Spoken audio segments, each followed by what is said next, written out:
Good morning, everyone. Affordable housing, as you know, has always been a top priority of our administration. We've managed to increase the amount of deeply affordable, low-income housing by a rate of 6. We are producing 6 times the amount of deeply affordable, low-income housing that we have done on an annual basis before. And we're just getting started. A huge portion of the deeply affordable units that we have in our city are public housing units. And we know that not just for years, but for generations, the federal government has disinvested in this important public housing stock. We're talking about all the way back to the Reagan administration.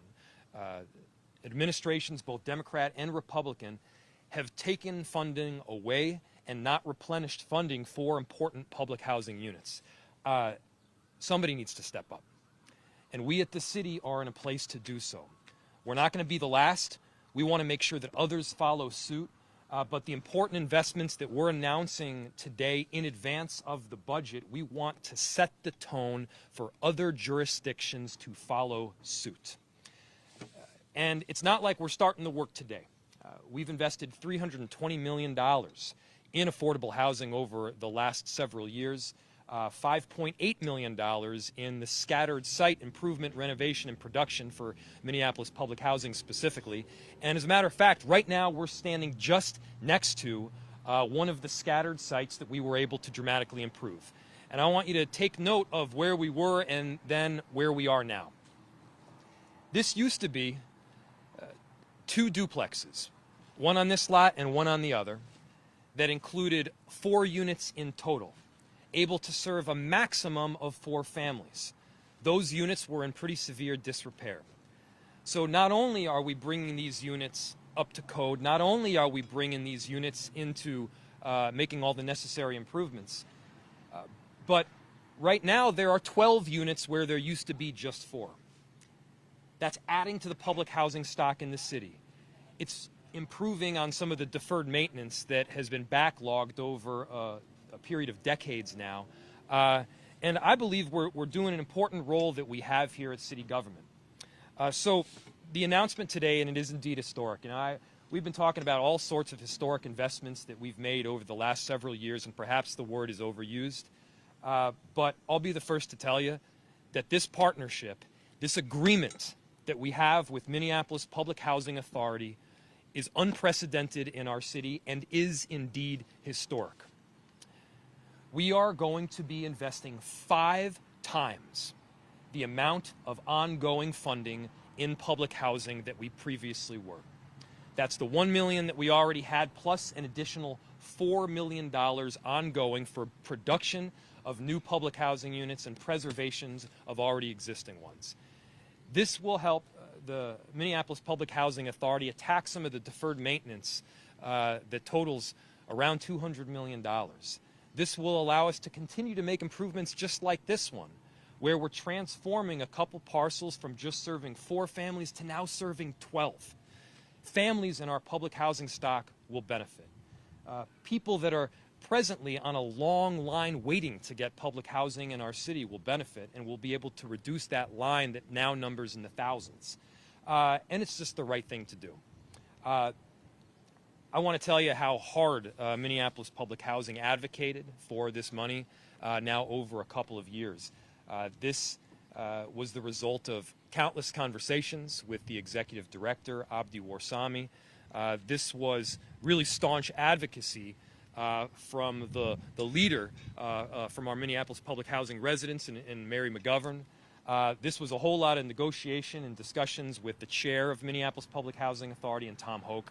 And I want to thank them directly for all of their work, for their staunch advocacy, and for arriving at this historic partnership here. Several years ago, well, let me take a step back. One of the most important parts of this agreement is consistency and predictability. When you are running an entity like the Public Housing Authority or like the Park Board, you want to be able to plan ahead, not just on a one-time basis, 1 year in advance, but for multiple years into the future.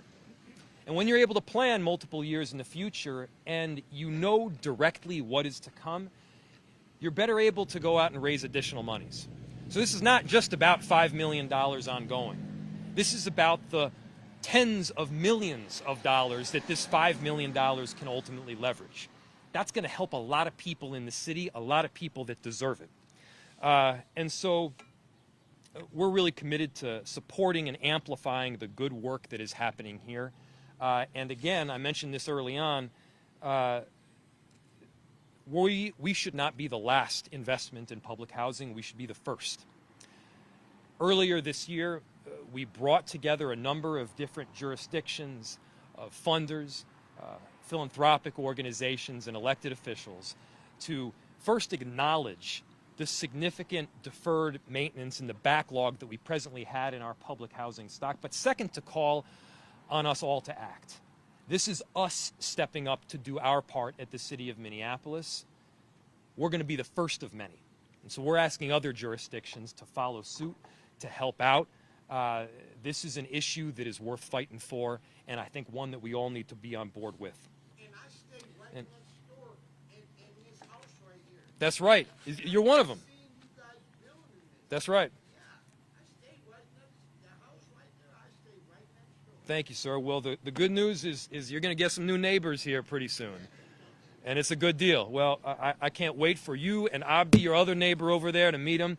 And this is about, you pointed out correctly, it's about creating a neighborhood. It's about creating a community around all of us that we all can live in.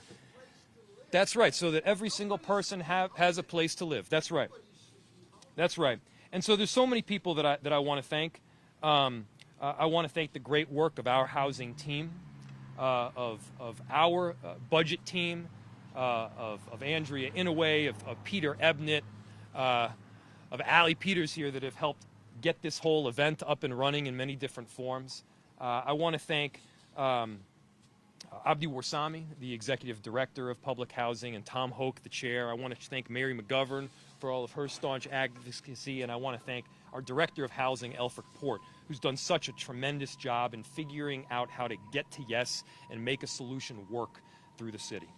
So thank you so much to everyone. And finally, I want to give a huge thank you and an introduction to our council president, Andrea Jenkins. She has had an entire career of advocating for both affordable housing and public housing, and she's been a champion of it. And I want to acknowledge her great work in also getting to this point in time. So, Council President Andrea Jenkins.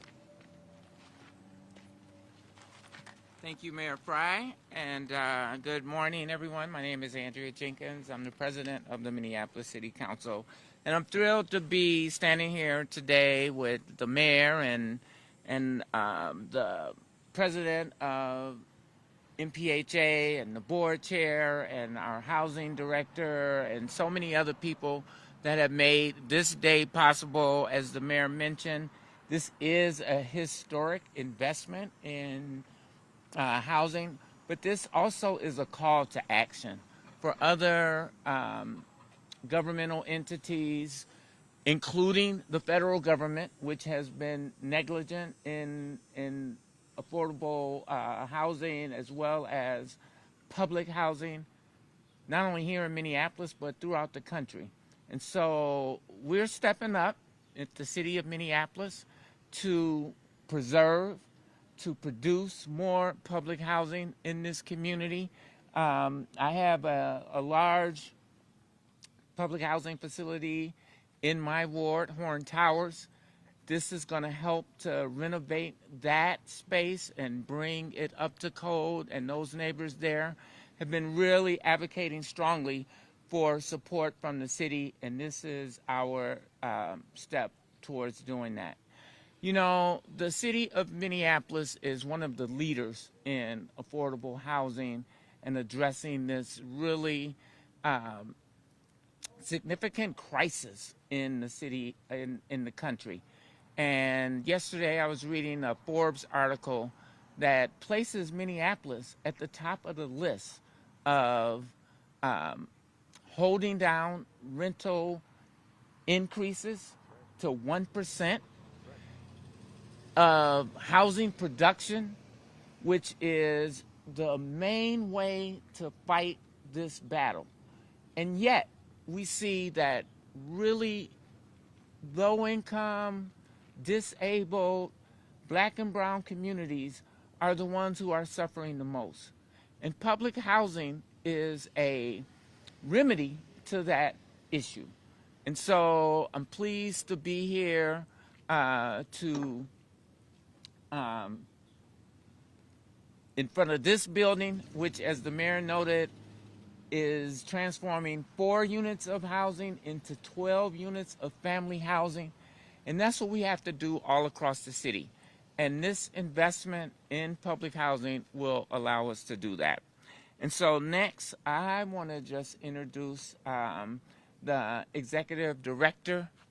I still consider him a colleague, former city council member, and now executive director of Minneapolis Public Housing, Abdi Warsami. Thank you so much.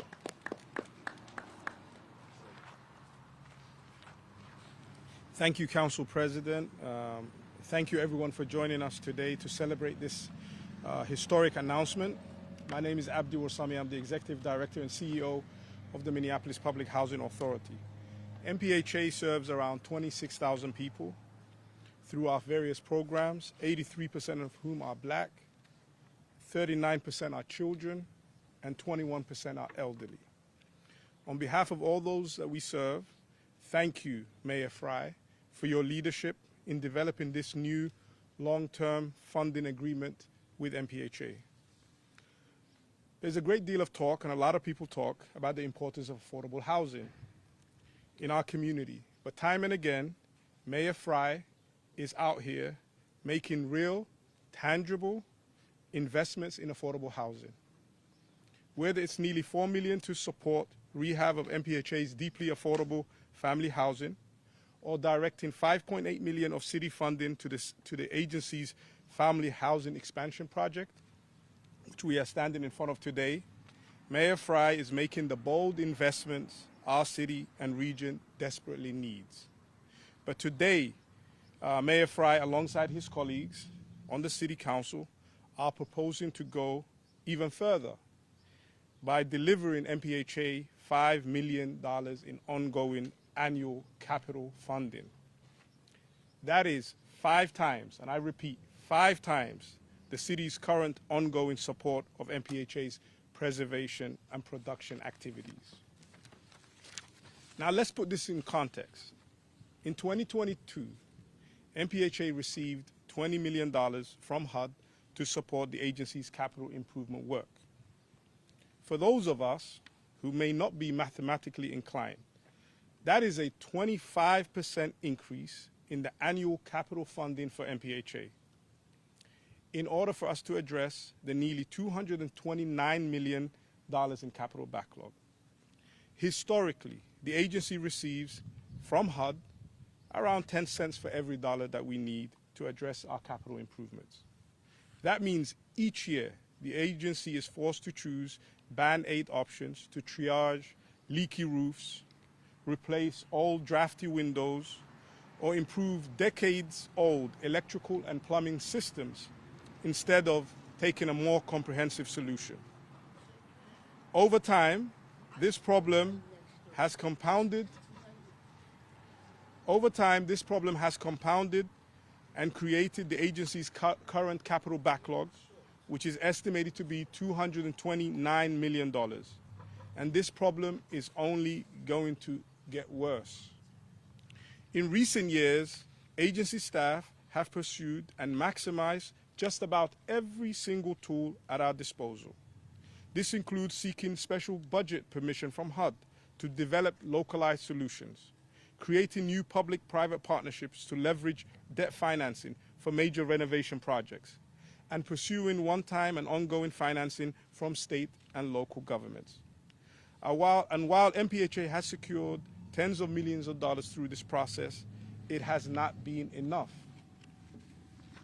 That is why today's announcement is important to MPHA and to our residents and to our voucher holders.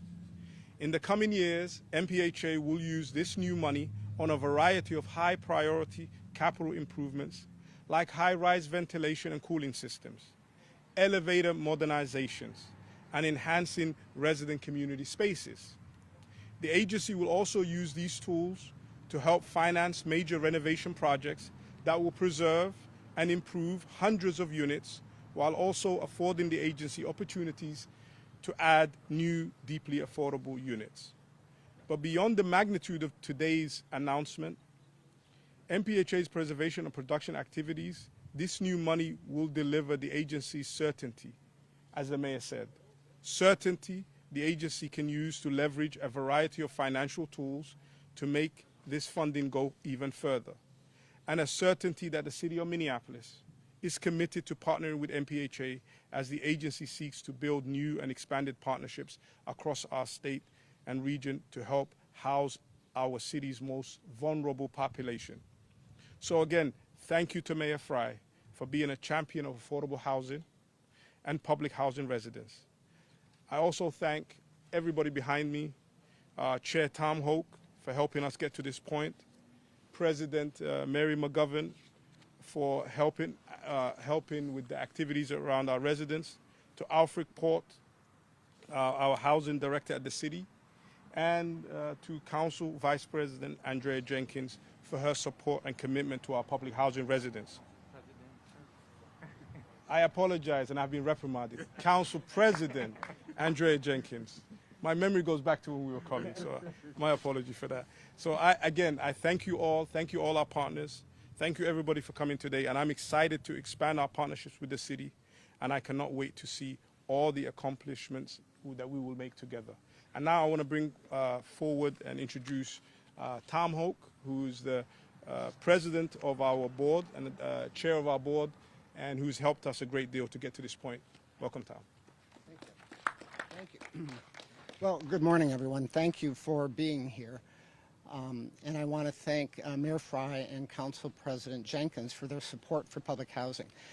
Standing here, I might be one of the people who can go back a couple of decades to my relationship with public housing because I worked there as the Deputy Executive Director over 20 years ago. And the lack of funding that both the Mayor and Council President Jenkins mentioned was apparent then. So we have been running on fumes for 20 years.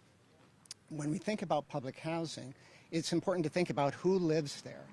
These are grandparents, they are parents, they are cousins, they are siblings, they are friends, they are part of the fabric of our community and are entitled to the kind of housing that will enable them to live in dignity and security. So we're so appreciative of this infusion. It's been said before, but this is an all hands on deck kind of thing. We are looking for resources under every rock we can find in order to preserve this important asset. So thank you for being here today. And I want to introduce Mary McGovern, who is the president of the Minneapolis High Rise Representative Council. Mary.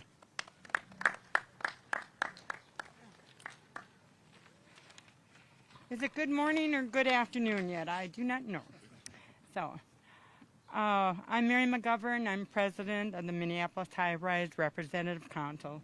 We represent over 5,000 residents living in the city's 42 high-rise housing high-rises. Over 70% of us are either elderly or disabled. Our buildings are solid, but they are aging and are in need of many repairs and improvements. These include replacements of plumbing, electrical system, elevators, and needed modernization of our apartments. Some of the most pressing concerns of high-rise residents are the need of improved ventilation in the buildings and the need for air conditioners in all the apartments. Residents are suffering greatly in the summer heat and experience serious health complications. This problem will only get worse as the climate continues to warm. The high-rise tenant organization has been fighting for years to restore a public housing tax levy, which we view as a stable and ongoing funding source to address MPHA capital and other needs. We appreciate the support of the mayor's significant commitment of $5 million on ongoing funding for MPHA and resident leaders. We'll continue to advocate for funding support from the city and from all levels of government until residents are treated with a level of respect and concern that all people deserve. One more thing I'm going to say, and this is for all the residents that live in public housing. We have done a lot of work on this, and we need to recognize every resident that lives in public housing. They need a roof over their head. They need hot and cold water. They're getting it. And we thank Mayor Fry for his commitment to us and our support. To our director, Abdi Warsami, for the excellent support that we get from you. We thank you all. Thank you. Way to go, Mary. Before I turn it over to questions, this is a very important component of an overarching plan that is getting a lot of national recognition right now. Council President Andrea Jenkins pointed out that just yesterday, Bloomberg and Fortune and a number of other really important media sources nationwide pointed out that Minneapolis was leading the nation in our work to fight inflation and specifically keeping housing costs down to just 1% rental increases on an annual basis. That is drastically better than the rest of the nation that was looking at about a 30% increase over the last several years. And it's because of the work that we've been doing. Believe me, there was pushback on it throughout, but the things that we are doing are working. The investments that we are making are helping people. And so we're going to keep our nose to the grindstone on that front. And with that, I'll open it to any questions that you might have. So, to what extent did the eliminating single-family zoning contribute? Do we have enough time for that to have an impact on the inflation issue, or is that the Bloomberg side of that too? Yeah, Bloomberg did. So the question is, to what extent does getting rid of single-family exclusive zoning have on the rents on the macro level? And the answer is, we have had a very comprehensive effort over the last several years to increase supply broadly in the city. We've increased both market rate and affordable housing supply. And what the data shows very clearly is that is the best way to keep rents down. It's not rent control. It's not that kind of restrictive measure. It's by increasing supply, one, and by increasing subsidy, two. This is part of that. Public housing residents equate to a very large percentage of our low-income residents within the city. Our public housing stock are a very high percentage of the overall affordable units we have in the city. And when you're not investing properly in public housing, you're doing everybody a disservice.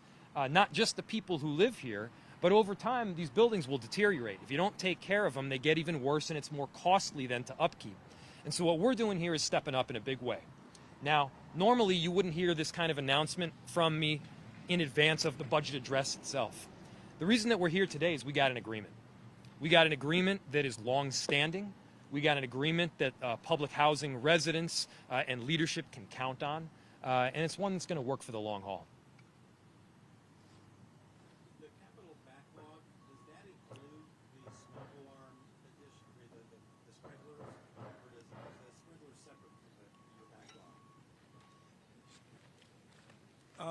It doesn't include the sprinklers because we've taken care of that. So this is the rest of the capital needs for our whole stock. Yeah. For people who don't speak government lingo, capital means maintenance? Yeah, it means maintenance upkeep. To keep what we have right now, without adding any bells and whistles, we need to have $229 million to keep the entire stock. A lot of catching up. A lot of catching up to do. Yeah.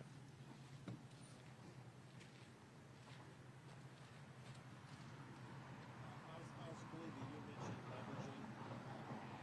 What example of the city can leverage Stockton County, state, federal? So I can't tell you the specific number as to how much this $5 million ongoing investment is going to leverage, but I think we can expect in the tens of millions. Again, it's not just $5 million this year, it's $5 million next year and the year after. Having that consistency and being able to count on what's coming in is not only good for MPHA's bottom line, it gives a lot of these other financiers the understanding that they've got the money to continue to live up to their commitments. And that's a really big part of this. And again, Minneapolis should not, cannot be the only entity that's stepping up. Our city is repeatedly on the front end of these kinds of multi-generational investments. We're repeatedly on the forefront of this kind of work. We need others to step up as well. So absolutely, we're calling on the state and the federal government and the county and every other jurisdiction in between to make sure that they're doing their part also. This is for residents that we all represent. I can take them after this. Yeah. Yes.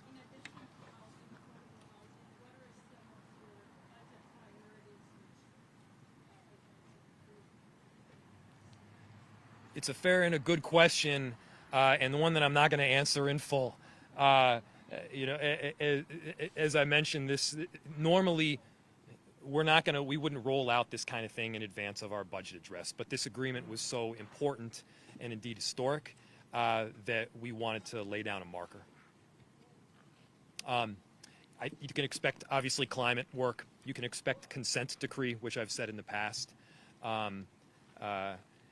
And obviously the work through MPHA as well,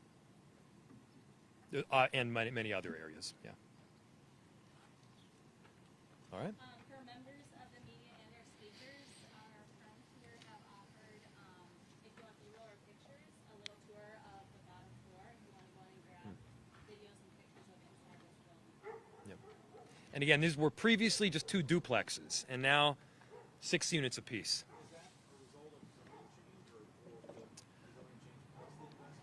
Yes, both.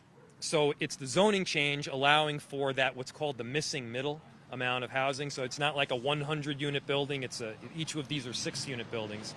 And also it's the $5.8 million that we previously provided to do this scattered site work. It's both. Now, to be clear, the new investment is going to go well beyond this. Great. Thanks, everybody.